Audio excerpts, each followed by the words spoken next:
बाबा कहते हैं दुआएं भी मिलती हैं, है ना, ब्राह्मण परिवार की भी, है ना। जितना श्रीमत पर चलते हैं उतनी दुआएं मिलती हैं। देखो कई बच्चे हैं फिज़िकली क्लास में रोज़ नहीं पहुंच पाते, ठीक है, मानो दूर है या कुछ है, जो अलबेले होकर नहीं पहुंचते उनकी बात नहीं हो रही है, लेकिन जो दूर रहते हैं या रोज़ पहुंच नहीं सकते, कोई और कारण है, या जो ऑनलाइन बैठते हैं, आपको दुआएं कैसे मिलेगी? हमें कैसे पता चलेगा आपने मुरली सुनी या आपने नहीं सुनी? कैसे पता चलेगा? जब आपको धारणा के पॉइंट्स लिखने के लिए डायरेक्शन दिया गया है कि आप YouTube पे अपने धारणा के पॉइंट्स पोस्ट करना, तो जब नहीं करते हैं तो हमारे हिसाब से आप मुरली नहीं सुन रहे हैं। समझ में है? और आपको डेली स्टूडेंट को जो दुआएं मिलती है वो नहीं मिल रही। इसको समझो, ये बहुत सूक्ष्म होता है।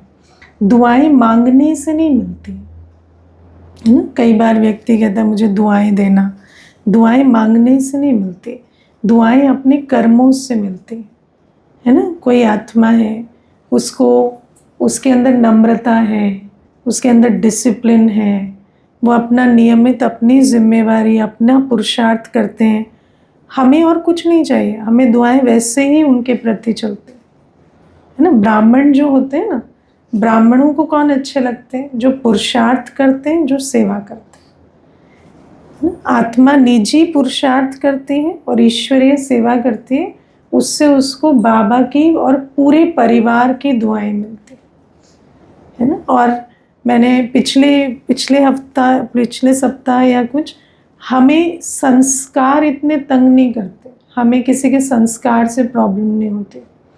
ब्राह्मणों को किसी के मीठे होने से, पोलाइट होने से, इन चीज़ों से अच्छा या बुरा नहीं लगता। अगर आप बहुत मीठे भी हैं पर आपकी नियमितता नहीं दिखती, डिसिप्लिन नहीं दिखता, सेवा नहीं दिखती, तो हमें वो मीठा पता है कि अंदर खट्टा है, ऐसे ऊपर से मीठा है ना। दुनिया में being nice is very celebrated, कि आप ऊपर से नाइस हैं, पर हमारे लिए नाइसनेस इन चीज़ों का कोई ये नहीं है। अगर आप सीधी बात भी करेंगे, जो है वैसा भी कह देंगे, हमें कोई उसमें तकलीफ़ नहीं होती। लेकिन हमें जो चीज़ दुआएं खींचने वाली होती हैं वो होती है कि आत्मा निजी पुरुषार्थ करे, ईश्वरीय सेवा की जिम्मेवारी उठाए, है ना। अभी मुझे कोई कह रहे थे वो भाई बहुत अच्छे हैं, इतना मीठा बोलते हैं, तो मैंने कहा मीठा बोलने से आपका क्या हो गया? आप इतने घायल हैं जो आपको किसी का मीठा बोल सुन के मरहम लग जाता है ना। ऐसा क्या है मीठे बोल में, है ना। आप कर्म देखो, दुनिया में भी कहते हैं ना action speak louder than words, लेकिन जब हम बॉडी कॉन्शियस होते हैं हम एक्शंस नहीं देखते, हम वर्ड्स देखते हैं, है ना। लेकिन ब्राह्मण एक्शंस देखते हैं, वर्ड्स नहीं देखते। आप क्या कहते हो उससे अंतर नहीं पड़ता। आप लौकिक जीवन में भी क्या करते हो वो सेकेंडरी है। आप अलौकिक जीवन में आपके साथ किसी मनुष्य ने क्या किया, आपने उस मनुष्य के साथ क्या किया, वो भी सेकेंडरी है। आपके साथ भगवान ने जो किया, उसके बाद आपने भगवान को कैसा रिस्पॉन्स दिया, वो इम्पोर्टेंट है ना। क्योंकि परमात्मा ने तो सिर्फ हमारी झोली भरी, अगर हम परमात्मा के साथ लॉयल नहीं हो सकते, परमात्मा का नहीं बन सकते, तो मैं तो डाउट करती हूँ कि हम किसी मनुष्य का बन सकते हैं, है ना। इसीलिए इन चीज़ों को हमें समझना होता है। जो दुआओं की आज बात कर रहे हैं ना बाबा, ये दुआएं बहुत सूक्ष्म होती है ना। देखो एक सेंटर पर एक बहन थी, ऐसे ना थोड़ा कड़ा बोलती थी, ऐसे बहुत मीठा नहीं बोलती, कई मीठा बोलते हैं, कई थोड़ा कड़ा बोलते हैं, तो कड़ा बोलती थी। उसको सभी भाई बहन है ना दीदी को जाकर कहते थे कि आप है ना दीदी इसको तो भेज दो घर, ये तो ठीक से बात नहीं करती है और ये ऐसे कड़ा बोलती है। तो दीदी कहती थी हाँ ठीक है, मैं भी सोच रही हूँ इसको भेज दूँ, लेकिन ये जो सेवा करती है वो आप संभालोगे? ये जो सारे दिन हड्डी हड्डी स्वाहा करती है वो आप करोगे उसकी जगह? तो कोई राज़ी ही नहीं होता था। दीदी कहती मुझे बस एक दिन कोई कह देना कि मैं करूँगा इसकी जगह, मैं इसे घर भेज दूँगी। है ना। तो ये जो बातें हैं ना, इसको हमें समझना होता है कि दुआएं कैसे मिलती हैं, संबंध कैसे बनता है। दुनिया में संबंध बनाने के लिए मनुष्य ऊपर से कुछ अंदर से कुछ बनते हैं, लेकिन ब्राह्मणों के अंदर इतनी परख शक्ति होती है कि वो जान पाते हैं कि ये ऊपर क्या है, अंदर क्या है। इसीलिए जो सच्चे होते हैं, साफ दिल होते हैं, समर्पित बुद्धि होते हैं, जो बाबा की श्रीमत पर चलते हैं, उनको सदैव दुआएं मिलती है ना। क्योंकि दुनिया की तरह ब्राह्मणों में परख शक्ति नहीं है, ऐसा नहीं है ना। दुनिया में तो बॉडी कॉन्शियस होते हैं ना, उनको नहीं पता चलता। दुनिया में जो दिखता है उसके झांसे में आ जाते, लेकिन ब्राह्मण परिवार में ऐसा नहीं होता। जो है वो प्रत्यक्ष होते हैं, वो देखने वाले को समझ में आता है और उसी आधार से हमें दुआएं मिलती हैं, है ना। तो इसीलिए ये दुआओं का खाता है, क्योंकि वो पॉइंट निकली तो सुना दिया। आज बाबा की मुरली है सबसे अच्छे रंग पर, है ना। बाबा कहते हैं होली के उपलक्ष्य की मुरली है। तो बाबा कहते हैं दुनिया में तो रंग लगा देते हैं, है ना, एक दूसरे को, लेकिन उससे तो कोई फ़ायदा नहीं होता। और ही क्या, पानी भी जाता और समय भी जाता, खर्च भी होता। लेकिन बाबा कहते हैं कि हमें सबसे श्रेष्ठ रंग अभी लगता है, वो है परमात्मा संग का रंग। वैसे भी देखो, दुनिया में कहा जाता है संग का रंग, है ना। इंग्लिश में भी कहते हैं कंपनी कलर्स। तो जो कलर है या रंग है वो हमेशा संग के साथ जोड़ा गया है। और वास्तव में जो रंग लगता है व्यक्ति को, आत्मा को, वो लगता है संग का, है ना। ये स्थूल रंग तो बहुत छोटी चीज़ है। तो बाबा कहते हैं कि हमें परमात्मा संग का रंग अभी लगता है। और बाबा ने हमें समझाया है कि यादगार में जो भी कुछ संगम युग में होता है ना, उसके यादगार में पर्व उत्सव मनाए जाते हैं। तो बाबा कहते हैं इस समय बाबा के संग का रंग जो लगता है, इसीलिए इतनी खुशी से रंग लगाते हैं, है ना। उस रंग लगाने में क्या खुशी होनी चाहिए, है ना, लेकिन फिर भी इतनी खुशी से वो यादगार पर्व मनाते हैं, क्योंकि वो यादगार है इस समय का, है ना। आप देखना, यादगार के अंदर ना बहुत मिठास भरी होती है। जैसे कोई व्यक्ति है, उसने जब उसके पास धन नहीं था, उसने कोई ऐसा स्वाद चखा है ना, कोई ऐसी चीज़ खाई है जो कोई बहुत, है ना, पैसे की नहीं हो या कोई ऐसे दुर्लभ नहीं हो, लेकिन जब वो बहुत पैसा कमा ले, बड़ा भी हो जाए, तो भी वो जब उस चीज़ को चखता है तो उसको बहुत अच्छा लगता है ना। क्यों? क्योंकि उसमें यादगार समाया हुआ है। तो बाबा कहते हैं ये जो त्योहारों के अंदर हमारे को जो उमंग आता है, जो अच्छा अनुभव होता है, वो यादगार के कारण है। ये त्योहार यादगार है इस समय के। तो बाबा कहते हैं इस समय बाबा आकर हमें सच्चा पक्का रंग लगाते हैं, परमात्म संग का रंग। और संग कहाँ से होता है? संग कभी भी फिजिकल नहीं होता, संग हमेशा बुद्धि का होता है ना। संग में आती है आत्मा, है ना। शरीर से आप किसी के भी समीप रहो, एक छत के नीचे रहो, उससे कोई फर्क नहीं पड़ता, है ना। आप किसके संग में है, माना आप बुद्धि से किसे याद करते हैं, आपकी बुद्धि में कौन बैठा है, उसी का रंग लगता है ना। कोई क्रोधी को बुद्धि में बिठा रखा है, तो सारे दिन वो क्रोध कर रहा है और उसका वीडियो आप बुद्धि में प्ले कर रहे हैं और आपको भी उतना ही गुस्सा आ रहा है ना। क्यों? क्योंकि जैसा संग वैसा रंग, है ना। तो अभी बाबा हमें कहते हैं कि हम बच्चों को तो परमात्मा संग का रंग लगाएं, पर पूछो अपने आप से, क्या सच में हम बाबा के संग रहते हैं सारे दिन? किसके संग रहते हैं? बुद्धि किस में फंसी रहती है? हाँ, लग रहा है बाबा के संग का रंग? हाँ, जिन्होंने दुख दिया, तंग किया, है ना, या जिन्होंने बुद्धि को लिपायमान किया, है ना, भिखारी, पतित, सबके संग में बुद्धि जो है वो लिपायमान रहती है कि नहीं। पुरानी बातें, देह के संबंध, धंधा धोरी, है ना। कईयों की तो बुद्धि से पैसा ही नहीं उतरता। हाँ, सारे दिन पैसे गिन रहे हैं, पैसे कमा रहे हैं, जो पैसा गंवाया उसके बारे में सोच रहे हैं, खाली पैसे में ही बुद्धि फंसी रहती।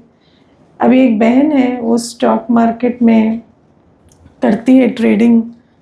वो एक दिन उसका लॉस हो गया, मैं उसको कोर्स करा रही थी, उसने 1 घंटा मुझे समझाया कि उसका लॉस कैसे हुआ, और उसने मुझे पूरा वर्णन किया। ये 5 पॉइंट्स ऊपर गया, वो 10 नीचे गया, तो मैं उस समय डिसीजन, मैं उसको सुनती रही, अब क्या करें। और उस इतनी वो ऐसे अंदर से उस इतना उसको अफेक्ट कर गया था कि उसको मैं अभी शांत रहो या वो भी नहीं बोल पाई। तो 1 घंटा उसने अपना वर्णन किया, फिर मुझे कहती मुझे थोड़ा मेडिटेशन करा दो। मैंने कहा अभी कहाँ आपको मेडिटेशन होगा, आपका तो पूरी बुद्धि जैसे डूबी हुई है उसमें, है ना। फिर भी कोशिश करो। तो आप देखो कि ये जो बुद्धि है ये कैसे डूबी रहती है चीज़ों में, कहाँ रंग लगेगा। देखो किसी भी चीज़ को दुनिया में करते हैं ना, टाई एंड डाई, तो उसमें रंग लगाते हैं, तो रंग लगे हुए कपड़े को रंग नहीं लगता है ना, उसको पहले ब्लीच करना पड़ता है, फिर रंग चढ़ता है।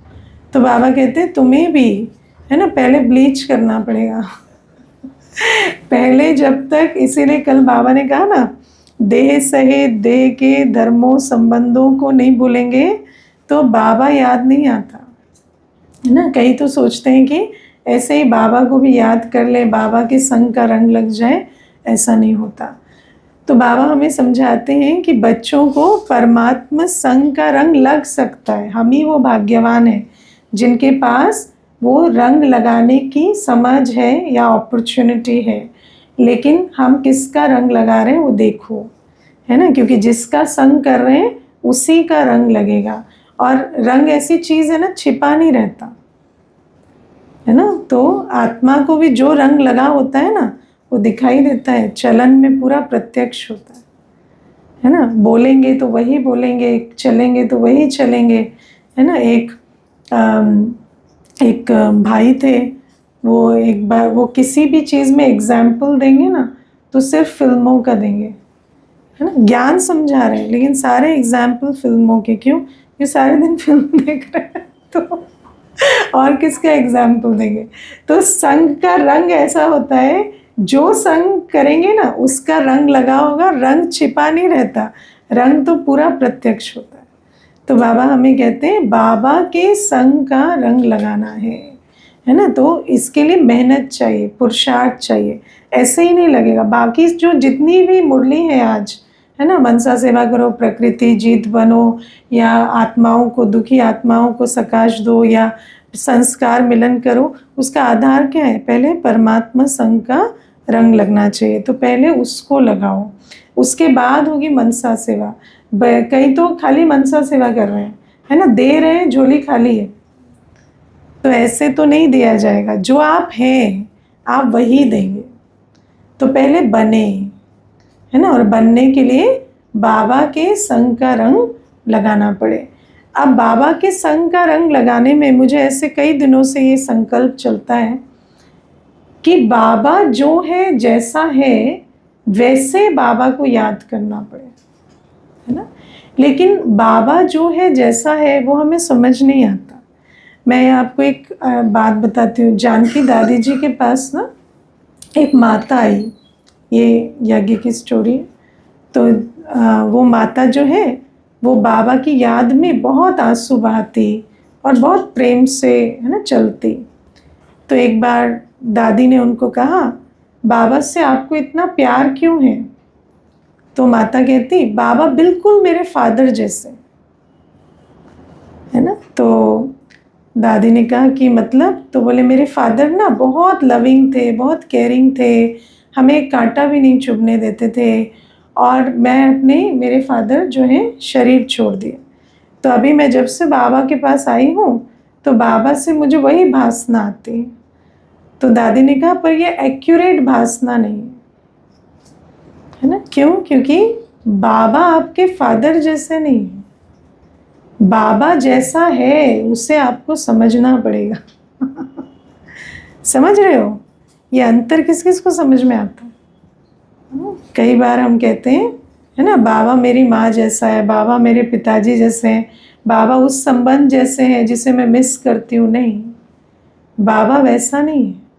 वो तो आप चाहते हैं इसलिए आपको ऐसा लगता है। जो आपके जीवन में वैक्यूम है, आप उस वैक्यूम को बाबा पे प्रोजेक्ट कर देते हैं, पर बाबा वैसा नहीं। बाबा जो है जैसा है वैसा जानकर बाबा का संग करना पड़े। ठीक है, तो बाबा जो है जैसा है कैसे जानेंगे? बाबा जो है जैसा है वो कैसे जानेंगे? बाबा की मुरली से। बाबा की मुरली से हमें बाबा को समझना होता है। और जब हम योग लगाते हैं तो बाबा जो है जैसा है, जैसा बाबा अपने आप को रिवील करता है मुरली में, उस बाबा से हमें योग लगाना है ना। कईयों को देखो, बाबा प्यार का सागर है। छोटे छोटे एग्जाम्पल्स से समझेंगे कहाँ गलती होती है। बाबा प्यार का सागर है। दुनिया में कहते हैं ना, आपका क्या कहते हैं, आपका लव लैंग्वेज है ना। तो अगर आपका लव लैंग्वेज है कि कोई आपको है ना सर पे हाथ फेरे या है ना ऐसे करे, तो आपको प्यार का अनुभव होता है। तो आप क्या करेंगे? सूक्ष्म वतन में जाएंगे और अनुभव करेंगे बाबा ने आपके सर पे हाथ फेरा, आपको गाल पे हाथ लगाया। लेकिन बाबा का एक्सप्रेशन ऑफ लव वो नहीं है। ये आप विजुअलाइज कर रहे हैं क्योंकि आप प्यार को वैसे अनुभव करना चाहते हैं। समझ आ रहा है ना। तो क्या किया, बस सर पे हाथ फिरवा लिया, गाल पे हाथ लगवा लिया और आ गए, और आपको बड़ा लव्ड फील हुआ। लेकिन वो उस स्नेह से संस्कार नहीं बदले, है ना। तो बाबा प्रेम का सागर है। कैसे समझा आपने मुरलियों से? क्या समझ में आया? बाबा का प्यार कैसा है? केयर है। केयर क्या? बाबा जैसा चाहते हैं वैसा हमें बनाने की सपोर्ट। और बाबा जैसा चाहते हैं वैसा हमें बनाने। निस्वार्थ प्यार। निस्वार्थ प्यार। निस्वार्थ प्यार है बाबा का। बाबा तो रेसिप्रोसिटी सिखाते हैं ना। निस्वार्थ है, पर ऐसा नहीं कि बाबा कहते हैं तुम कुछ भी करते रहो, मैं तुमसे प्यार ही करता हूँ। वो भी ठीक है, बाबा कोई प्यार का ऑपोजिट नहीं करते, लेकिन बाबा तो कहते हैं मेरा ज़्यादा प्यार है सर्विसेबल से। कहते हैं कि नहीं, नंबरवार याद प्यार देता हूँ मैं, है ना। कईयों को वो अच्छा नहीं लगता कि बाबा ज़्यादा क्यों देता है उसको, वो सर्विस करता है तो क्या हो गया, मैं नहीं करता तो क्या हो गया, मुझे भी उतना ही प्यार देना चाहिए। पर बाबा कहते नहीं, ज़्यादा प्यार तो मैं सर्विस करने वाले को देता हूँ, है ना। तो बाबा तो नंबरवार प्यार करता है ना। तो समझ,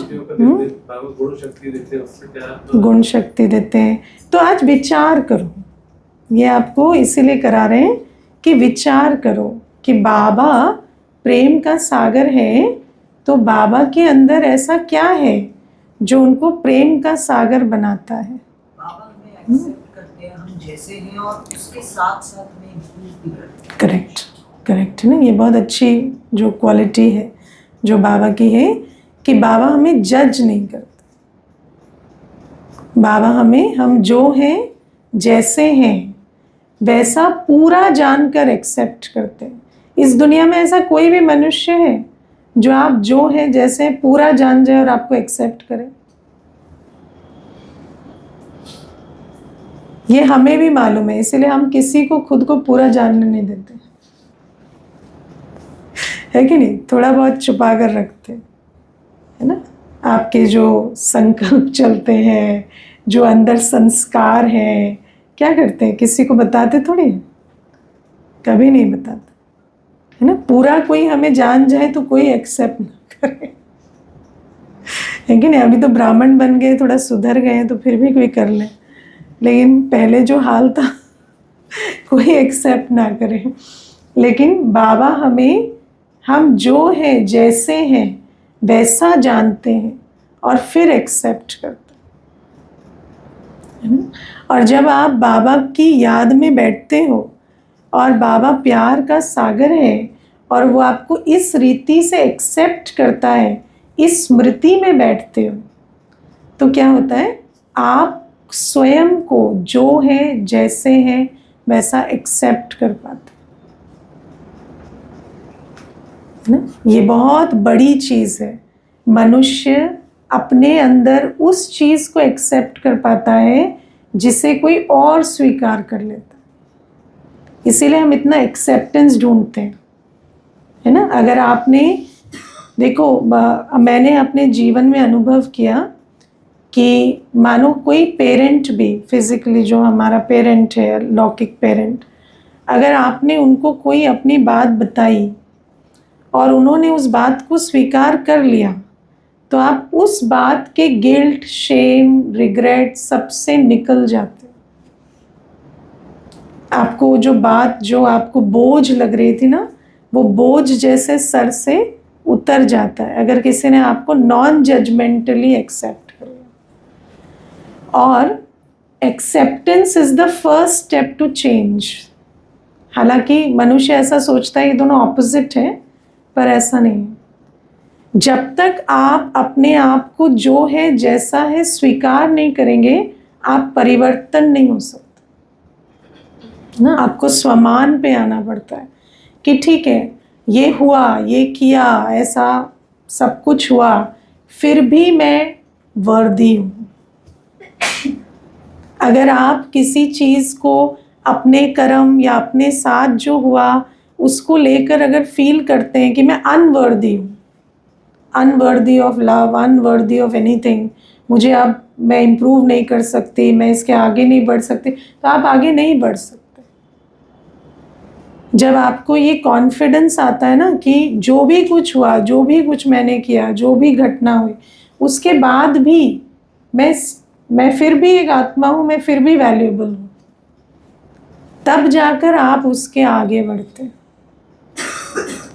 इसीलिए बाबा के प्यार से परिवर्तन होता है। लव ट्रांसफॉर्म्स, जो प्रेम से ट्रांसफॉर्मेशन होता है। लेकिन दुनिया में प्रेम से ट्रांसफॉर्मेशन नहीं होता है। क्यों नहीं होता? क्योंकि प्रेम ऐसा टोटल प्रेम हमें नहीं मिलता। नहीं तो प्रेम में इतनी शक्ति होती है कि आपके अंदर सब कुछ परिवर्तन हो सकता है। इसीलिए परमात्म प्रेम में वो शक्ति होती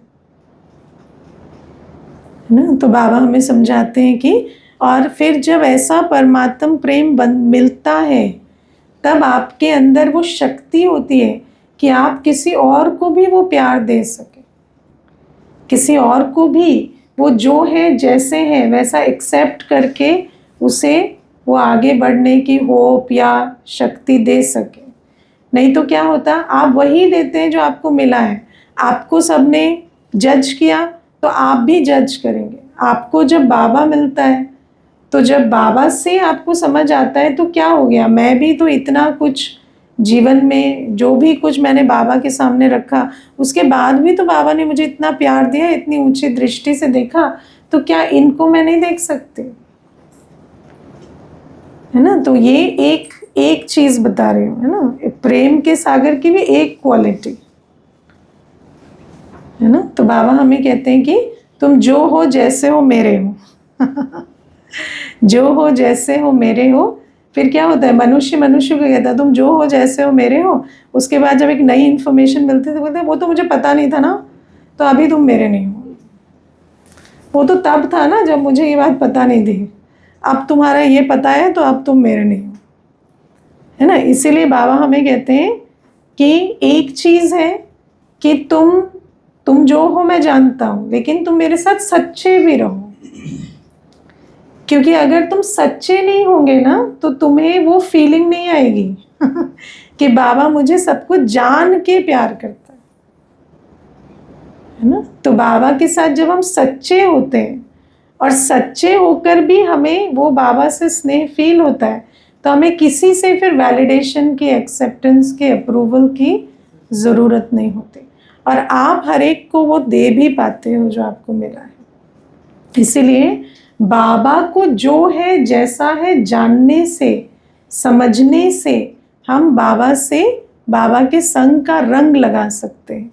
जैसा बाबा है वैसा बन सकते हैं। वरना हम बाबा को जैसा समझते हैं हम वैसा बनते जाते हैं, है ना। अगर मुझे लगता है कि बाबा जो है बहुत, है ना, सर पे हाथ फेरता है, गाल पे हाथ फेरता है, तो हम भी किसी को देखेंगे तो प्यार कैसे एक्सप्रेस करेंगे, वैसे ही करेंगे, क्योंकि हमें लग रहा है बाबा तो ऐसा है। ठीक है, तो ऐसे करके विचार करो, क्योंकि हम मुरली सुनते हैं, लेकिन मुरली जैसे आजकल क्या है, मनुष्य को भी ऑब्जर्व नहीं करना आता ना दूसरे को। जो मैं शुरू में बता रही थी कि हम बोल सुनते हैं या बिहेवियर को नहीं देख पाते या ऑब्जर्व करने की क्वालिटी नहीं होती।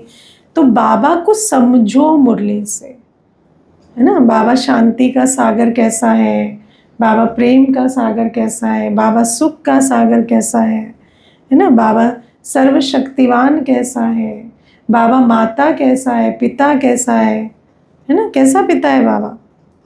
बाबा कहते हैं मैं तुम्हें वर्षा देता हूँ, इसीलिए मैं तुम्हारा पिता हूँ, है ना। मैं तुम्हें बेहद का वर्षा देता हूँ। तो जब हम बाबा के सम्मुख बैठते हैं, हमें क्या याद आना चाहिए?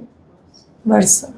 हम बाबा के मिले, ब्राह्मण जीवन में अप्राप्त नहीं कोई शक्ति और सतयुग में अप्राप्त नहीं कोई वस्तु, ये मेरा भाग्य है। जब आप उस रूप से बाबा को याद करते हो तो आपको क्या आ जाता है? नशा चढ़ता है ना। इसीलिए बाबा हमें कहते हैं कि बाबा जिस प्रकार से हमसे मिलते हैं, जो अपने विषय में बताते हैं, उसको समझकर हमें बाबा को उस रीति से याद करना है ना। बाबा को याद करना है ज्ञान के आधार से। जैसा बाबा अपने बारे में ज्ञान दे रहे हैं, उस आधार से हमें बाबा को याद करना है। ठीक है, फिर बाबा हमें कहते हैं कि ऐसा संग का रंग लगता है कि हम क्या बन जाते हैं? डबल पवित्र, है ना। इसीलिए बाबा कहते हैं सबसे ऊंच संग है बाबा का, क्योंकि इससे हम श्रेष्ठ बन जाते हैं, डबल पवित्र बन जाते हैं। लेकिन एक्यूरेट संग का रंग लगाएंगे तभी डबल पवित्र बनेंगे, है ना। नहीं तो हम इतना योग कर रहे हैं, मुरली सुन रहे हैं, लेकिन डबल पवित्र वाली स्थिति जो है ना, वो अभी भी दूर लगती है। क्यों? क्योंकि ये जो विधि राइट नहीं है। बाबा जो है जैसा है वैसे जान कर नहीं कर रहे। फिर बाबा हमें कहते हैं तुम सदा उमंग उत्साह में रहते हो, इसीलिए वो उत्सव मनाते हैं। उमंग उत्साह में रहते हैं सदा। दुनिया में आज सबसे बड़ी बीमारी क्या है? उमंग उत्साह की कमी, लैक ऑफ मोटिवेशन, है ना। तो हम बच्चे, बाबा के बच्चों के अंदर क्या क्वालिटी होनी चाहिए? हम लोग सेल्फ मोटिवेटेड रहते हैं, हमें बाहर से मोटिवेशन नहीं चाहिए। हमारे लिए धन, सफलता, नाम, मान, शान, प्रशंसा, ये मोटिवेशन नहीं है ना। हम रोज़ 3:30 बजे उठते हैं, किसी वजह से नहीं, है ना। कोई देखो, मनुष्य को वैसे कहेगा मैं सुबह उठ नहीं पाता, लेकिन उसको फ्लाइट पकड़नी होगी तो उठेगा ना, जाना होगा उठेगा। नींद ही नहीं आएगी उसको उस दिन और जाएगा, और है ना। या उसको धन कमाना होगा, बाबा कहते हैं ना स्टीमर आते थे रात को, तो रात भर जग के भी सौदा करते थे। क्यों? क्योंकि उसको पैसा मोटिवेशन, है ना। लेकिन बाबा कहते हैं हमें कर्म करने के लिए, डिसिप्लिन रहने के लिए, लाइफस्टाइल को एक रस रखने के लिए हमें कोई एक्सटर्नल मोटिवेशन नहीं चाहिए। हम इतना उमंग उत्साह में रहें। उत्सव के दिन क्या करते हैं? उत्सव के दिन भी वही करते हैं। क्या करते हैं? फूल लाएंगे, मालाएं बनाएंगे, है ना। और वो जो क्या कहते हैं, रंगोली डालेंगे, है ना, मिठाई बनाएंगे। तो अपने आप जिन चीज़ों की आवश्यकता नहीं है, कोई नीड है, वो नीड बेस नहीं होता, है ना। वो प्रोएक्टिव कर्म है ना। मन कर रहा है करने का तो उमंग उत्साह से करते हैं, है ना। 3 प्रकार की मिठाई बनाएंगे, 5 प्रकार की बनाएंगे। अब इतनी मिठाई खानी भी नहीं है, लेकिन फिर भी बनाएंगे, है ना। तो बाबा कहते हैं ऐसे संगम युग में हम क्या करते हैं? सारे संगम युग उमंग उत्साह से क्रिएट करते हैं, है ना। मुझे एक बार एक भाई आए थे, नए ज्ञान में इतना चले नहीं थे, तो मुझे कहते हैं आप लोग इतना भोग में इतनी मेहनत क्यों करते हो? सब तो अपने घर में खा के ही आते हैं, या जाके खा ही लेंगे, तो क्या है, आप एक एक फ्रूट दे दिया करो या कुछ दे दिया करो। तो मैंने उनको कहा कि नहीं, वो हम किसी के लिए नहीं करते, वो हम इसलिए करते हैं कि हम बिज़ी रहें, हमें अच्छा लगता है ना, हमें अच्छा लगता है कि भोग बने एक, है ना। क्या करेंगे और सारे दिन संगम युग में है ना। मनुष्य क्या कर रहा है जो ये सब नहीं कर रहा, वो क्या कर रहा है? हाँ, दिन भर फ़ोन चला रहा है और क्या कर रहा है।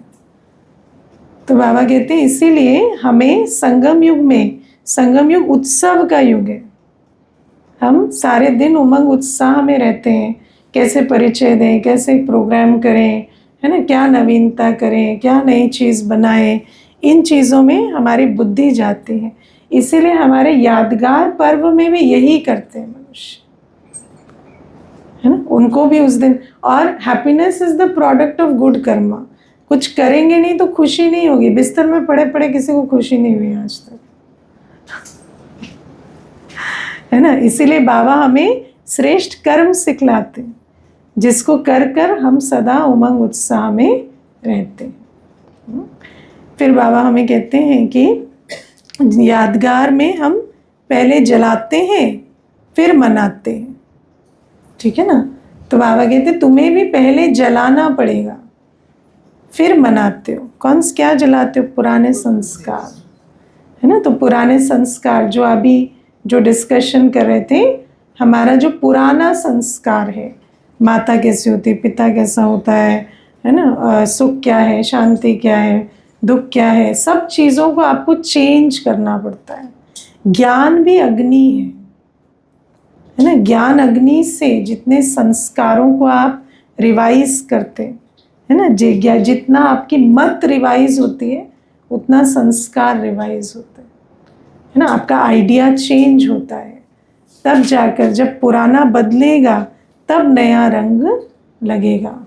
अगर आप पुराने ही क्या कहें, पुराने ही रस्म रिवाज ओपिनियन मत उसी में रहेंगे तो नया रंग नहीं लग सकता। तो रोज़ ज्ञान से समझते समझते समझते वो पुराना जो है वो चेंज होता है। मैं आपको बताऊं, मेरे हिसाब से 10 वर्ष तक ज्ञान में आने के बाद 10 वर्ष ज्ञान सुनते सुनाते भी मुझे ये समझ में नहीं आया था कि बाबा कर्म अकर्म विकर्म की गति किसे कहते हैं। मैं वही सोचती थी कि जैसे दुनिया में कहते हैं ना, बुरा कर्म अच्छा कर्म, ऐसा ही समझते थे। फिर मुझे धीरे धीरे समझ में आया कि बाबा तो ये कहते हैं कि सतयुग त्रेता में अकर्म होता है, द्वापर कलयुग में विकर्म होता है और संगम युग में सुकर्म होता है। तो इसीलिए किसी और को कहना कि वो विकर्म करते हैं ये ठीक नहीं है, क्योंकि उनको तो पता ही नहीं, है ना। तो ये धीरे धीरे समझ में आता है। तो आप हर चीज़ को जितना समझेंगे उतना संस्कार परिवर्तन होगा। स्मृति से संस्कार इमर्ज या मर्ज होते हैं। जितना ज्ञान को मंथन करते हैं उतना स्मृति चेंज होती है। स्मृति से फिर एक्यूरेट याद और फिर बाबा से संस्कार परिवर्तन होते हैं, है ना।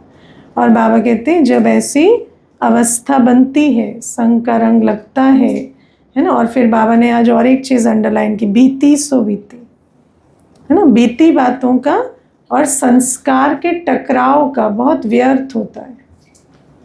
आज बाबा ने 2 व्यर्थ से हमें मुक्त रहने को कहा। एक तो हमें बाबा के संग का रंग लगाना है, भरपूर होना है, फिर डिस्चार्ज जो लीकेज है उसको भी बंद करना है। तो बाबा कहते हैं बीती बातों का चिंतन नहीं करो, है ना। कितना चिंतन होता है बीती का? किस किस का 90 से नीचे है? दुनिया में तो 95, 99, 100 भी रहता है, पास्ट में ही जी रहे हैं, है ना। तो बाबा कहते हैं इतना चिंतन होता है बीती का, है ना। फिर बीती माना सिर्फ जो 2 साल पहले हुआ वो नहीं, जो सेकंड पहले भी हुआ, है ना। अभी आते वक्त आपको किसी ने कुछ कह दिया, क्लास में बैठकर उसके साथ डिबेट चल रही है, तुमने राइट नहीं कहा, उसको ऐसे नहीं कहना चाहिए, वो कौन सा ठीक है, उनके वो अपने अंदर क्यों नहीं देखते, वो ऐसे करते हैं। सारी क्लास पार हो गई, आपकी डिबेट ही चल रही है, है ना। मुझे एक बार एक माता कहती है सारी क्लास पार होगी, मैं यही कर रही थी। मैंने कहा फिर जीता कौन? जीते कि नहीं जीते वो इम्पॉर्टेंट। मानो आप डिबेट जीत गए तो एटलीस्ट आप जाके तो फिर ठीक रहोगे ना।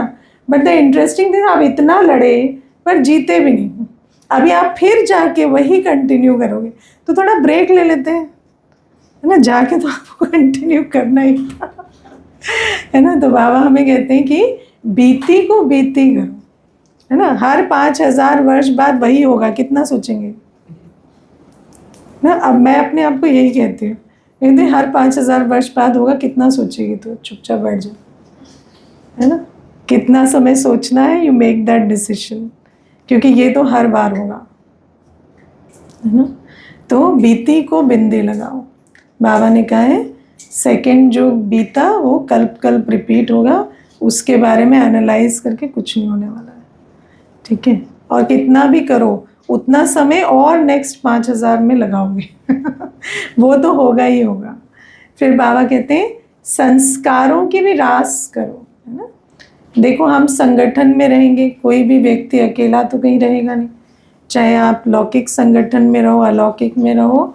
तो संगठन में अगर संस्कारों को देखेंगे तो फिर क्या होगा, अंदर हमेशा व्यर्थ चलेगा, ये क्यों ऐसा करते, वो क्यों ऐसे हैं।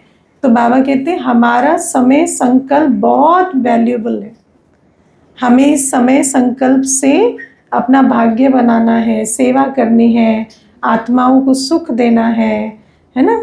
तो बाबा कहते हैं इस समय संकल्प को अब हमें वेस्ट नहीं करना है।